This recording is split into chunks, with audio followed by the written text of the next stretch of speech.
हमारे block Congress committee के अध्यक्ष कैप्टन पृथ्वी चंद जी, ब्लॉक कांग्रेस कमेटी गलोड़ के अध्यक्ष कैप्टन प्रेमचंद जी, हमारे मंजीत डोगरा जी पूर्व विधायक, सभी सम्मानित पंचायतों से आए महिला मंडल के सदस्य, गलोड़ के सभी बुजुर्ग, माताएं, बहनें, युवा साथियों, तकरीबन 2 घंटे से आप मेरा इंतजार कर रहे थे, लेकिन रास्ते में जगह जगह पंचायतों ने अपने स्वागत द्वार लगाए हुए थे, इस कारण मैं थोड़ा देर से आया। आज पूरे हिमाचल प्रदेश में सरकार गांव के द्वार कार्यक्रम की शुरुआत हुई है और मैंने अपनी विधानसभा क्षेत्र के गलोड़ क्षेत्र को चुना। इसके बाद हमारे सभी मंत्री हर विधानसभा क्षेत्र में एक पंचायत में जाकर सरकार गांव के द्वार कार्यक्रम के तहत सरकार की नीतियां, सरकार के कार्यक्रम क्या है, उनसे अवगत करवाएंगे। 1 वर्ष पहले जब कांग्रेस की सरकार बनी और मुझे प्रदेश के मुख्यमंत्री की जिम्मेवारी मिली, मेरे मन में हमेशा से एक विचार आता है, किस तरह हम अपनी सरकार को गांव के द्वार तक पहुंचाएं और इस व्यवस्था को लागू करें कि लोगों की जो आवाज है वो बजट में दिखनी चाहिए। और आने वाले समय में जो बजट आएगा, और हमारी सरकार की ये भी कोशिश है कि गांव की अर्थव्यवस्था को मजबूत किया जाए, तभी हिमाचल प्रदेश की अर्थव्यवस्था मजबूत होगी, क्योंकि 90% हिमाचल प्रदेश की जो जनसंख्या है वो गांव में रहती है। और इस दिशा में जब गांव की अर्थव्यवस्था मजबूत होगी तो हमारी आत्मनिर्भर हिमाचल की जो कल्पना है वो पूर्ण होगी। मैं सोचता था कि मुख्यमंत्री बनने के बाद मुझे क्या कार्य करने चाहिए, और जब मुख्यमंत्री मैं बनूंगा तो मेरी प्रयास रहेगा कि सबकी जो उम्मीदें हैं उनके ऊपर खरा उतरूं।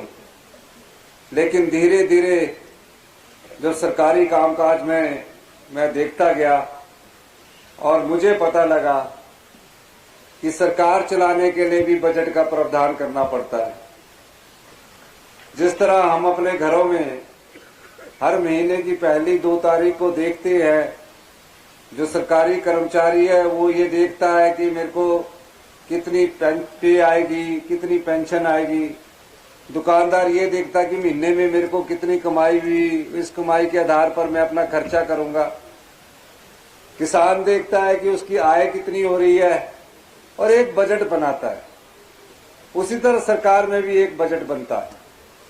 जब मैंने देखा कि जब हम सरकार में थे, अभी है, और सरकार की कार्यप्रणाली को देख रहे थे, तो हमने पाया कि पिछला बजट प्रस्तुत करते मैंने पाया कि हमारी आय महज 100 रुपया है। अब 100 रुपये में खर्चे पूरे करने हैं और खर्चा हमारा क्या है, 170 रुपया है। अब जब 100 रुपया 1 साल में आएगा तो हमें 70 रुपया कर्ज लेना पड़ेगा और कर्ज के बदले कर्ज चुकाना पड़ेगा। सरकार में ऐसे पैसे नहीं आता, कोई किसी को कष्ट नहीं देना चाहता। जब मैंने आंकड़े देखे तो तकरीबन 15,000 करोड़ रुपया तो हमारे सरकारी कर्मचारी अधिकारियों को पे के रूप में जाता है।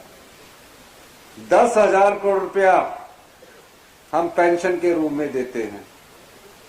6,000 करोड़ रुपया हम ब्याज के रूप में देते हैं, जो हमारे पर कर्जा चढ़ा है उसका ब्याज करने के लिए देते हैं। और बाकी 6,000 करोड़ रुपया जो हमने लोन लिया होता उसकी किस्त देने को देते हैं। तो हम अचंभा में पड़ गए कि इतने पैसे देने हैं। हम तो सोचते थे कि सरकार ऐसे ही जो कहेगी कर देगी, खर्चे करेगी। और मैंने पहले दिन से उसको समझा। मुझे 2-3 महीने समझने में लगे और हमने जब अपना पहला बजट प्रस्तुत किया उसमें आत्मनिर्भर हिमाचल की आधारशिला रखी। उस आधारशिला को दृष्टिकोण हमने स्पष्ट कर दिया कि 4 साल जो 2027 तक हिमाचल प्रदेश को हम अपने पैरों पर खड़ा करेंगे और अगले 10 वर्ष में 2032 तक हिमाचल प्रदेश हिंदुस्तान का सबसे समृद्धशाली और अमीर राज्य बनेगा। जब कोई समृद्धशाली राज्य बनता है तो धन की कमी नहीं होती, आप लोगों को धन बांटना होता है। लेकिन हमारा ये भी दायित्व बनता था कि उसी आय में, और चाहे वो कर्जा उठाकर ही चलाई क्यों ना गई हो, हमें लोगों का काम करना है। चुनौती बड़ी थी। हमने सरकारी कर्मचारियों और अधिकारियों से एक वादा किया था, वोट नहीं पड़ने थे। चुनावों से पहले का एक वादा था। हमने कहा सभी सरकारी कर्मचारी और अधिकारी जिन्होंने विकास की गाथा हिमाचल में लिखी है, किसी ना किसी रूप में हिमाचल की सेवा की है, उनको हम ओल्ड पेंशन स्कीम देंगे। और हमने ओल्ड पेंशन स्कीम दी। पहली कैबिनेट में ओल्ड पेंशन स्कीम दी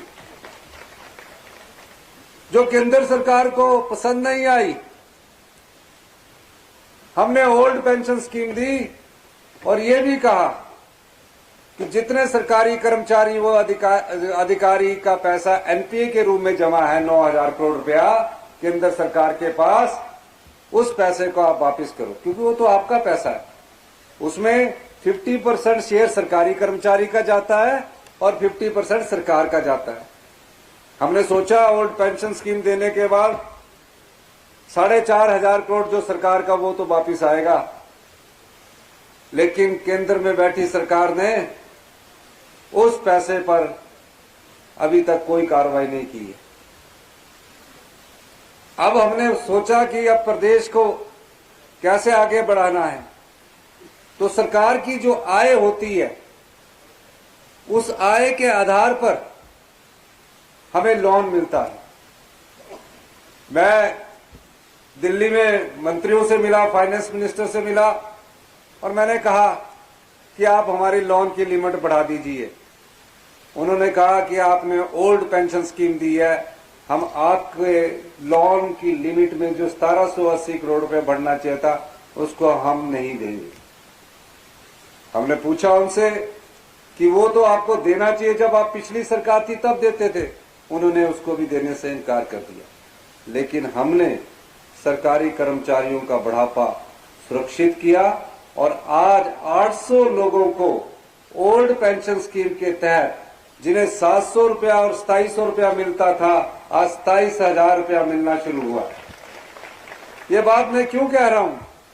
ये बात मैं इसलिए कह रहा हूं कि हमने हिमाचल प्रदेश के उन सरकारी कर्मचारियों का भविष्य सुरक्षित किया ताकि 60 साल के बाद उन्हें किसी की मोहलत, किसी के दया पर नहीं निर्भर रहना चाहिए। और हमने उन्हें ओल्ड पेंशन स्कीम लागू की। अभी हम इस बोझ से उबर ही रहे थे कि प्रदेश में इतिहास की सबसे बड़ी और भयंकर त्रासदी ने हिमाचल प्रदेश को घेर लिया। बारिश का ऐसा आलम था, तबाही का ऐसा मंजर था। मैं पूरे हिमाचल प्रदेश के सब जिलों में गया, हर जगह रोते बिगलते लोग थे और कह रहे थे बड़ी मुश्किल से एक घर बनाया है, पाई पाई जोड़कर एक घर बनाया है। इस आपदा ने और इस बरसात ने हमारा घर हमसे छीन लिया। मैं उनकी बात सुनता रहा और मैं मन में एक दृढ़ इच्छा शक्ति थी कि मैं इनकी मदद करूंगा। 13,000 घर आंशिक रूप से नष्ट हो गए। 4,000 घर पूर्ण रूप से तबाह हो गए। एक घर जो तबाह 15, 20, 25 लाख रुपए में बन रहा था, उनका परिवार सड़कों पर था। कभी कल्पना भी नहीं की थी कि उनको अपने जीवन काल में ऐसी आपदा आएगी और अपने रिश्तेदारों के घर रहना पड़ेगा। रिश्तेदारों के घर भी कितने दिन रहते।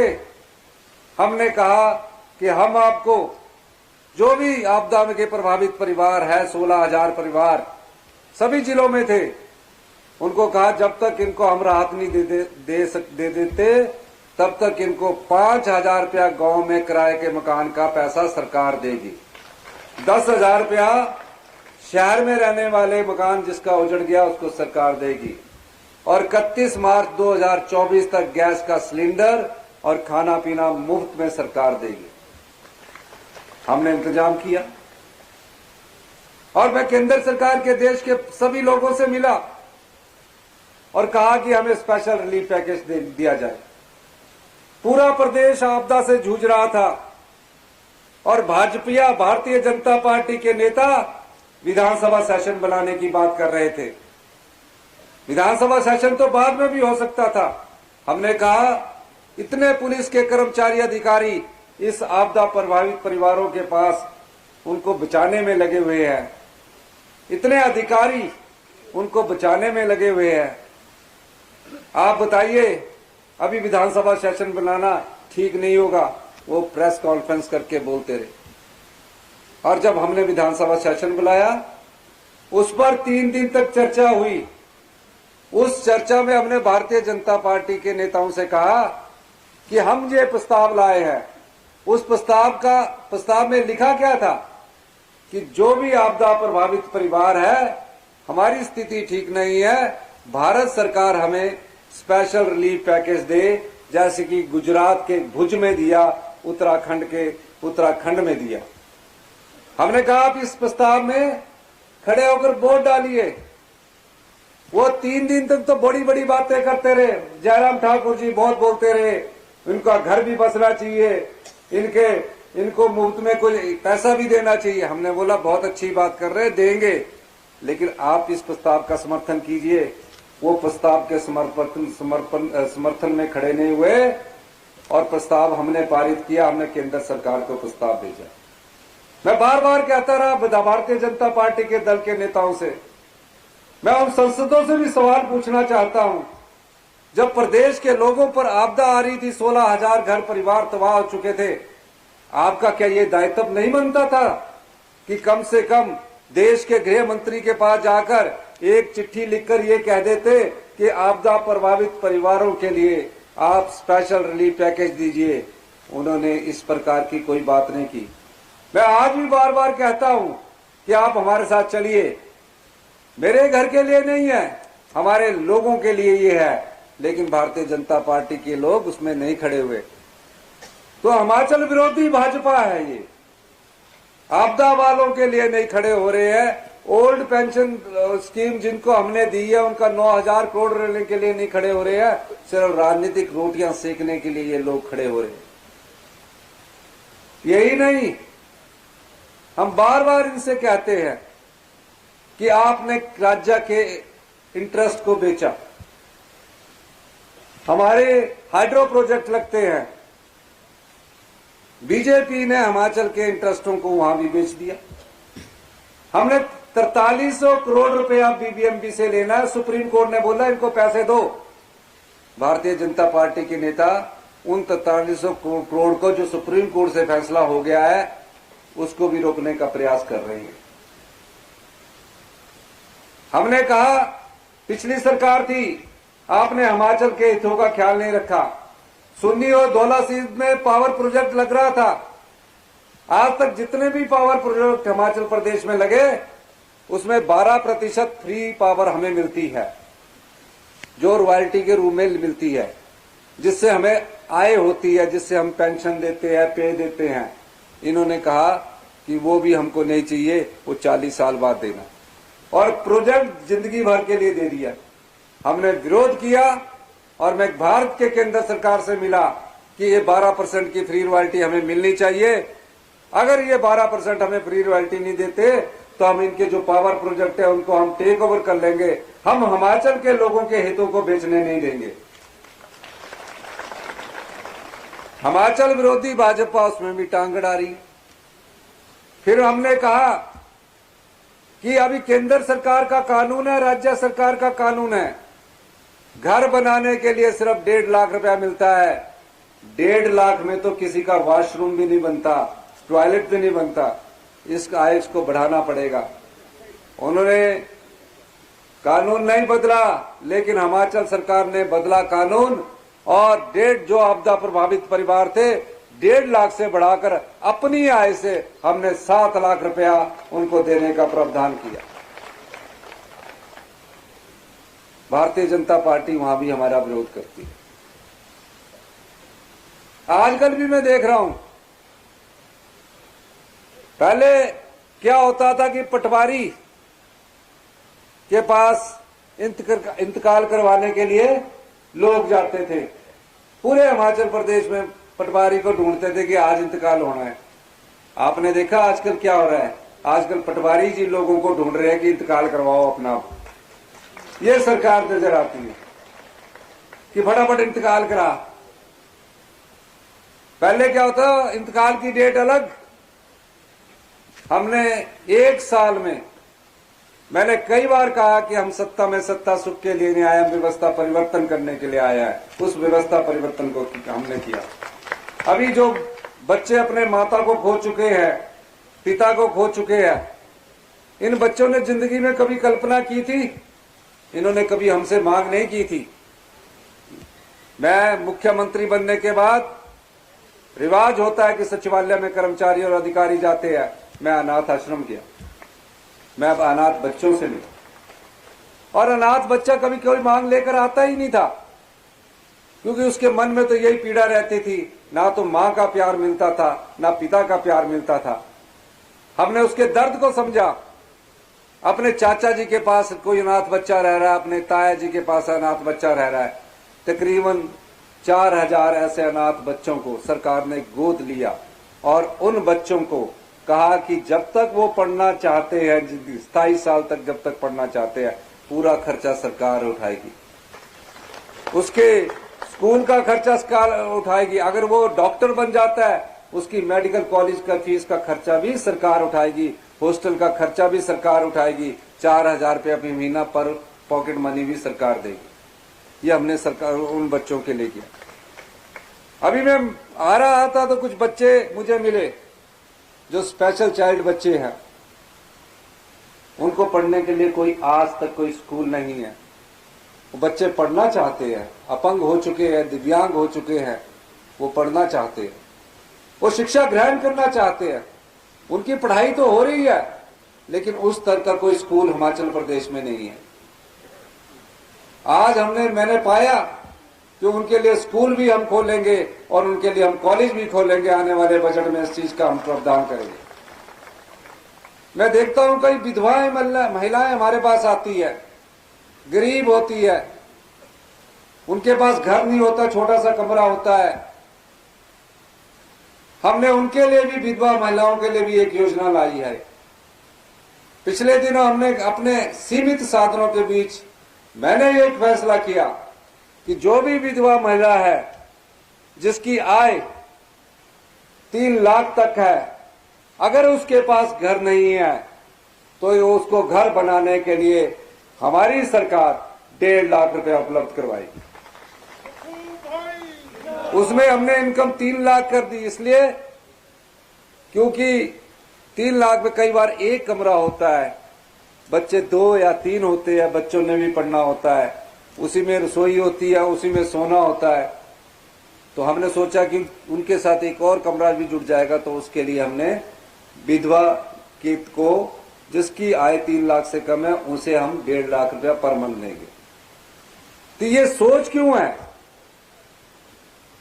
ये सोच इसलिए है कि उस विधवा महिला का कोई शोषण ना कर सके,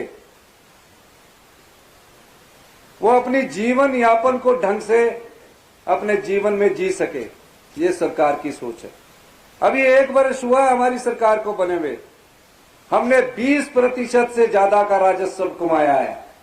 आने वाले 5 सालों में हम अपनी अर्थव्यवस्था को पूरी तरह पटड़ी पर लाएंगे। आज सरकार गांव के द्वार का क्या मतलब है? सरकार गांव के द्वार का मतलब है कि जो भी गांव के साथी है उनसे मुलाकात की जाए और कैसे उनसे सीखा जाए और कैसे उनकी आय को दुगना किया जाए। आने वाले समय में आप परिवर्तन देखेंगे, लेकिन परिवर्तन के लिए भी समय लगता है, धरातल में आने के लिए भी चीजों का समय लगता है। आज हम अपने बच्चों को जब स्कूलों में पढ़ाने जाते हैं, आपने देखा जब आप स्कूलों में पढ़ाने जाते हैं तो गांव का कोई भी प्राइवेट स्कूल खुलता है, उसमें बच्चे को पढ़ाते हैं।